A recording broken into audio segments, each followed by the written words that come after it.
नमस्कार, आप देख रहे हैं सुदर्शन न्यूज और मैं हूं आपके साथ अमित शर्मा। शाम के 7 बज चुके हैं और वक्त है जवाब तो चाहिएगा। और जवाब तो चाहिए में आज जो हम बात करने वाले हैं वो हम बात करने वाले हैं देश के नए लोकतंत्र के मंदिर की, क्योंकि देश में आज एक नया इतिहास रचा गया।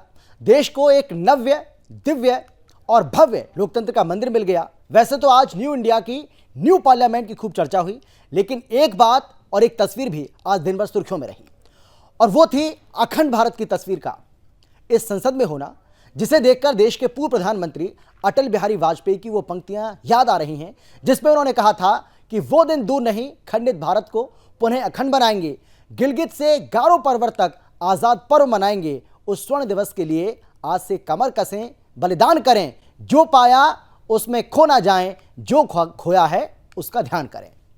अखंड भारत जिसका निर्माण हर भारतीय का सपना है, पावन भारत भूमि के जो अंग किसी भी कालखंड में हमसे अलग हो चुके हैं, ज्ञान का केंद्र जो तक्षशिला हमसे दूर हो गया है, उन सभी को हमें वापस लाना है। नई संसद के उद्घाटन पर नए भारत ये भी संकल्प ले रहा है।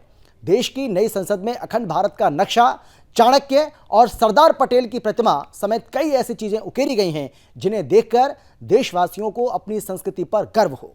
संसद के अंदर की झलकियां ये बता रही हैं कि ये एक इमारत मात्र नहीं है, बल्कि ये भारत की गर्वित सभ्यता को भी आगे बढ़ाने वाली विरासत है। आज के प्रोग्राम में हम बात करेंगे कि क्या नई संसद अखंड भारत के निर्माण में नींव का पत्थर साबित होगी? क्या सिंध और तक्षशिला पुनः भारतवर्ष का हिस्सा बनेंगे? क्या अटक से लेकर कटक तक पुनः धर्मध्वजा केसरिया फहराई जाएगी?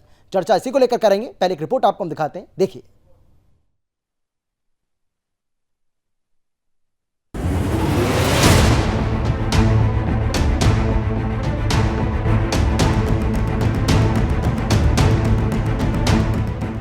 प्रधानमंत्री नरेंद्र मोदी ने जब देश की नई संसद का उद्घाटन किया तो पूरा भारत मुस्कुरा उठा।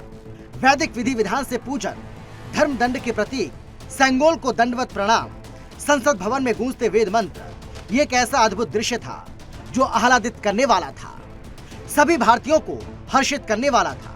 इस बीच नए संसद भवन से एक ऐसी तस्वीर सामने आई जिससे हर भारतीय रोमांचित हो उठा। नए संसद के भित्ति चित्र पर अखंड भारत का मानचित्र उकेरा गया है। वो अखंड भारत जिसका निर्माण हर भारतीय का सपना है। एक तरफ भारत लोकतंत्र के नए मंदिर का उद्घाटन कर रहा था, तो वहीं यह भी संकल्प ले रहा था कि भारत के जो भी हिस्से कट चुके हैं, पावन भारत भूमि के जो अंग किसी भी कालखंड में हमसे अलग हो चुके हैं, ज्ञान का केंद्र जो तक्षशिला हमसे दूर हो गया है, उन सभी को हमें वापस लेना है। ये न सिर्फ संकेत है, बल्कि प्रधानमंत्री नरेंद्र मोदी का और भारत माता की हर संतान का संकल्प भी है। नए संसद भवन को देखकर हर भारतीय गौरव से भरा हुआ है। इस भवन में विरासत भी है, वास्तु भी है, कला भी है तो कौशल भी है। नए संसद भवन में संस्कृति भी है तो संविधान के स्वर भी है। नए संसद भवन के जो दृश्य और तस्वीरें सामने आ रही हैं, उसे देखकर हर भारतीय के स्वर से एक ही आवाज स्फुटित हो रही है, और वो ये कि दिन दूर नहीं, खंडित भारत को पुनः अखंड बनाएंगे, गिलगित से गारो पर्वत तक आजादी पर्व मनाएंगे, और जब तक ऐसा नहीं होता नया भारत रुकेगा नहीं, अपने संकल्प को पूर्ण करके ही रहेगा। Bureau report, Sudarshan news.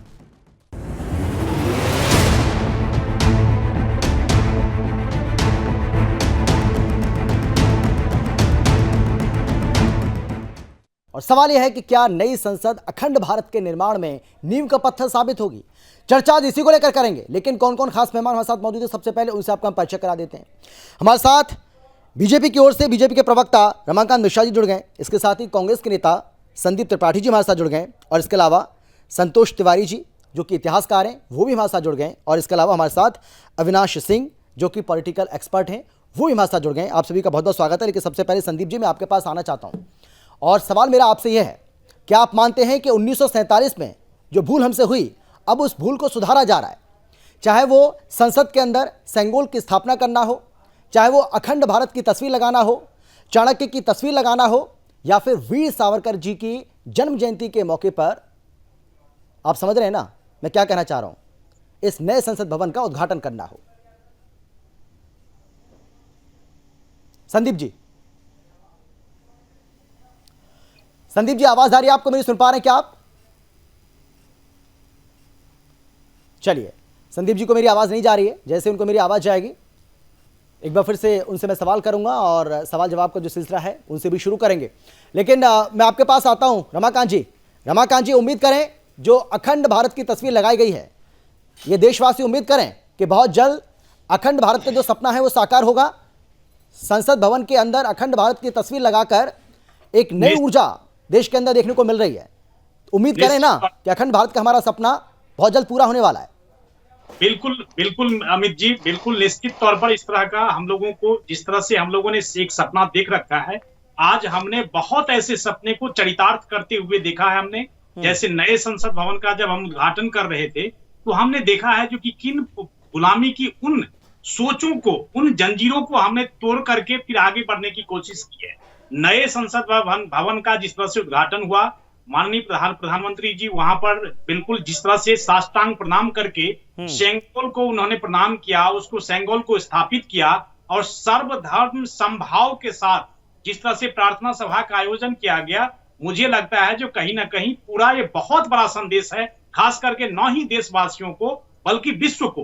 अब आते हैं अखंड भारत की तरफ। हमने सदन में पहले भी कह रखा है, माननीय गृह मंत्री जी का आप संदेश अगर कभी आपको सुनने का मौका मिला होगा तो मुझे लगता है उन्होंने बहुत बार ऐसा किया है।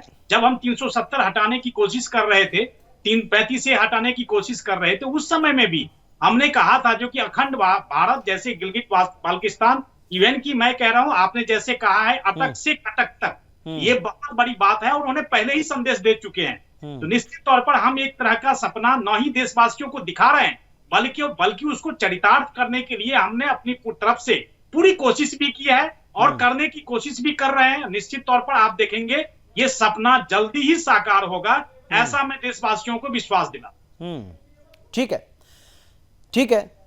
संदीप जी, आवाज आ रही है आपको मेरी? सुन पा रहे हैं क्या संदीप जी? अब मेरी आवाज आ रही है आपको? चलिए, मुझे जानकारी मिल रही है कि उनको अभी भी मेरी आवाज नहीं जा रही है। संतोष जी, आपको मेरी आवाज आ रही है? आप सुन पा रहे हैं क्या? हाँ जी। हाँ, संतोष जी, आप कैसे देख रहे हैं एक इतिहासकार के तौर पर जो सवाल मैंने पहले किया संदीप जी से? हालांकि मैंने सवाल किया था लेकिन उनको मेरी आवाज नहीं जा रही है। सवाल यही है कि 1947 में जो भूल हमसे हुई है अब उसको सुधारा जा रहा है, ये ठीक है? मेरी दृष्टि में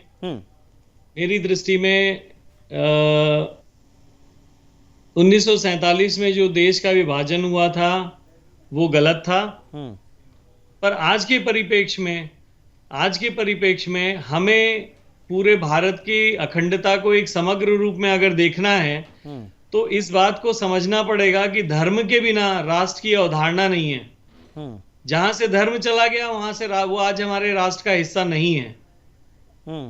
तो जब तक हम इस विषय को नहीं प्रॉपर तरीके से एड्रेस करेंगे, ये बात हमारा सपना अधूरा रहेगा। मैं आपको एक उदाहरण से बताता हूं इतिहास में से। औरंगजेब के काल में मुगल साम्राज्य या इस्लामिक सत्ता जो थी वो बहुत वृहद रूप में पूरे भारत में फैली हुई थी और उस समय में हमारे 12 में से 7 ज्योतिर्लिंगों में पूजा अर्चना बंद हो चुकी थी, उन्होंने बंद करवा दिया था। तब फिर जब महाराजा शिवाजी, छत्रपति शिवाजी ने अपना विजय अभियान शुरू किया, उन्होंने एक फाउंडेशन रखा, महाराष्ट्र के एक तिहाई हिस्से पर उन्होंने विजय प्राप्त की और उसके बाद फिर जब पेशवाओं का शासन आया, पेशवाओं में बालाजी विश्वनाथ और उनके बाद उनके बेटे पेशवा बाजीराव बल्लाल जी ने जब अब सत्ता ली, तो उसके बाद उन्होंने अखंड भारत के सपने को पूरा करते हुए जो वो पूरा महाराष्ट्र जीता, पूरा मध्य प्रदेश जीता, पूरा गुजरात जीता, राजस्थान जीता और अटक तक हमारी 3 पीढ़ियों के अंदर में हमारा भगवा ध्वज जो है पिछले 1000 वर्ष में एक ही बार हुआ, अटक से लेकर कटक तक। और वो समय था 1730 से लेकर 1760 के बीच का। ध्यान रखिएगा, जब हमारी सत्ता वापस आई तब 7 शिवलिंग ज्योतिर्लिंगों में पूजा अर्चना वापस से प्रारंभ हुई। बहुत सारे मंदिर थे जो विखंडित हो चुके थे या जहां पूजा अर्चना बंद करा दी गई थी। ध्यान रखिएगा, यहाँ सिर्फ पूजा और आस्था की बात नहीं हो रही है, यहाँ पर बात हो रही है कि उससे जो संचालित मंदिर क्षेत्र से संचालित जो सारे जो शिक्षा के काम होते हैं, रिसर्च के काम होते हैं, अन्न क्षेत्र होता है और सदैव से भारत भूमि में राजा के हाथ में राजदंड होता है और धर्म के हाथ में जो हमारे धर्म के सन्यासी होते हैं, वो दंडी लेकर वो अनुशासन करते हैं। दंड का अर्थ होता है अनुशासन, इसमें पुरस्कार भी होता है और साथ में आशीर्वाद भी होता है। ठीक है, ठीक है। अविनाश जी, अखंड भारत की तस्वीर का संसद भवन के अंदर होना क्या संकेत देता है? ये महत्वपूर्ण है कि हमें ये समझना। पहले तो सबको नमस्कार और सारे श्रोताओं को ढेर सारी शुभकामनाएं। अमित जी, इसका दो पहलू है।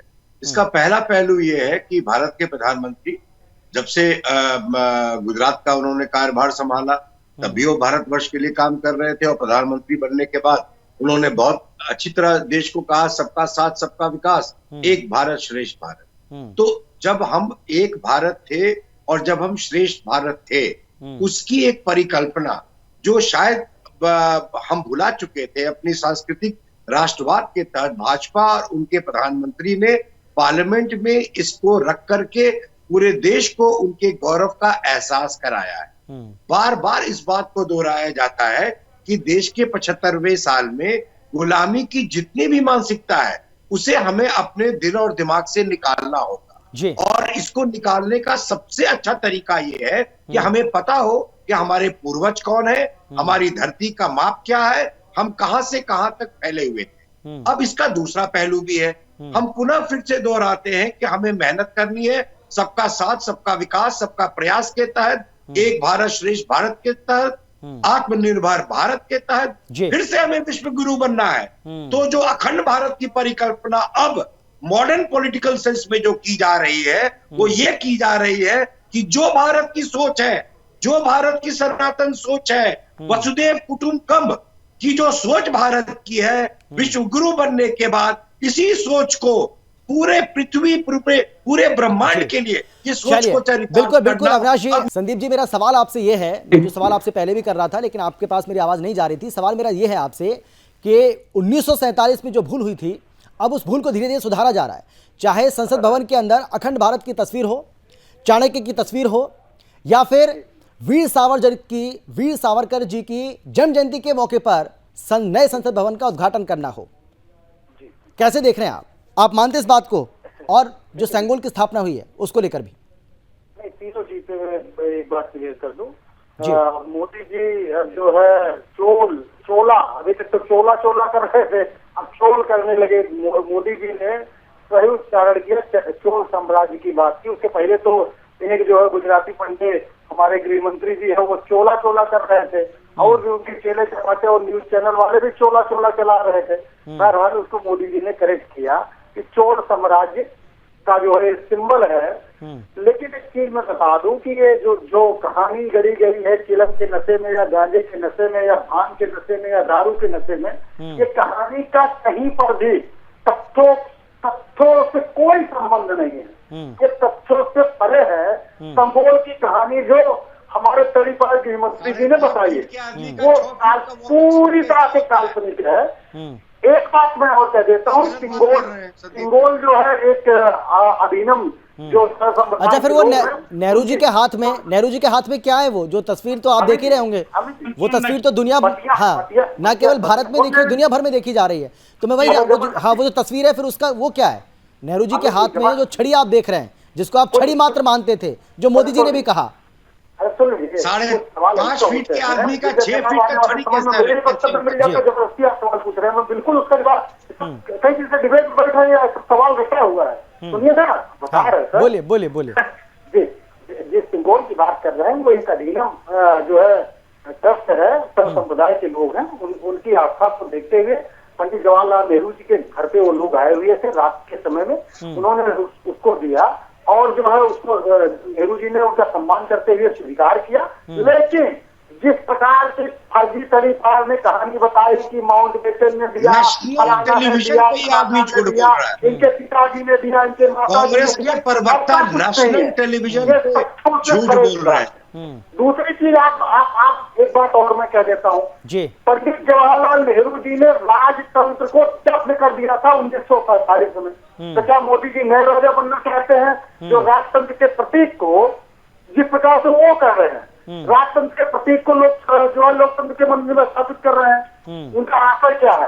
एक तरफ आप कहते हैं कि सत्ता का हस्तांतरण का ये प्रतीक है कि चोर साम्राज्य का। अच्छा ठीक है, लेकिन इसके अलावा भी तो 3 बातें और बोली है ना मैंने, संदीप जी, इसके अलावा 3 बातें और बोली हैं। अखंड भारत की तस्वीर, चाणक्य की तस्वीर, सेंगोल के बारे में तो आप बता ही रहे हैं, और दूसरा वीर सावरकर जी की जन्म जयंती के मौके पर उद्घाटन, ये 3 चीजें भी हैं। एक जवाब देने से पहले छोटी सी जानकारी आपसे चाहिए जी बोलिए। बताइए, जो है कश्मीर को जो है वैदिक काल में या चंद्रगुप्त के समय में कौन से नाम से जाना जाता था? 16 महाजनपदों में कौन सा जनपद था जिसमें से कश्मीर आता था इस क्षेत्र के अंदर? जानकारी है आपको? नहीं, आपको जानकारी है? अखंड भारत बनना चाहिए कि नहीं, आप ये बताइए संदीप जी, अखंड भारत बनना चाहिए या नहीं? हाँ या ना? बस कुछ जानते हैं? मैं हाँ या ना में आपको जवाब चाहता हूँ। अंग्रेजों के दौरान पाकिस्तान के जासूस कश्मीर को अलग कर देना चाहते हैं। आप बताइए, अखंड भारत बनना चाहिए कि नहीं? आप क्या संदीप जी, अखंड भारत बनना चाहिए कि नहीं? देखिए, अखंड भारत की जहां बात आई, आप कैसे गुस्से से लाल हो गए। देखिए आप देखिए, अखंड भारत आपको पच नहीं रहा, अखंड भारत आप चाहते ही नहीं। देखिए, मतलब भारत को खंड खंड करना चाहते हैं आप। देखिए आपकी सोच देखिए, कांग्रेस पार्टी की सोच देखिए आप। संदीप जी देखिए, अखंड भारत की बात आते हैं कि किस किस तरीके से गुस्से से लाल हो गया। पाकिस्तान से कितना फंड मिला, कितना पंचायत ने दिया आपको? रमाकांत जी जवाब दीजिए, रमाकांत जी जवाब दीजिए। जिस पार्टी ने देश को विभाजन किया, 147 के भूल के ऊपर में माफी मांगिए। परेशान न हो, ज्यादा मत पूछो, माफी मांगिए। सुनो, आप माफी मांगिए। आप मुझे साम्राज्य और चोल वंश, चोला वंश, इनकी आवाज बढ़ाइए सर, आ नहीं रही आवाज। आप 1947 में जो की थी, आपने स्तरहीन बात कर रहे हैं संदीप जी, माफी मांगिए। अपने नेता की तरह स्तरहीन बात कर रहे हैं। हाँ बाबू साहब चुप रहो। अमित जी मैं आना चाहता हूँ। राजतंत्र खत्म है, समझ रहिए, राजतंत्र खत्म है, वापस नहीं आएगा। जहाँ जितना परेशान हो लीजिए, कांग्रेस राजतंत्र नहीं आने देगी। आप लोगों का नंबर फिर से नहीं लगेगा, इसलिए शांत रहिए।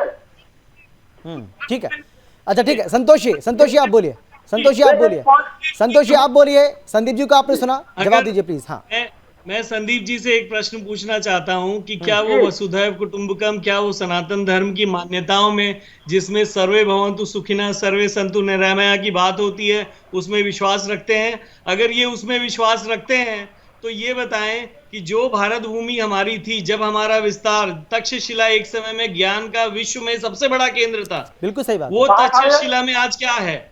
क्यों उसको वापस अपनी तरफ नहीं लाना चाहता? हमारे कहाँ थी? संदीप जी वेट कीजिए, मैं अपनी बात पूरी कर लूं। कराची से मोदी जी को तो नहीं पता था, आपको पता होगा, हमें लगता है मोदी जी को तो नहीं पता था तक्षशिला कहाँ है, आपको पता होगा। मैं बताता हूँ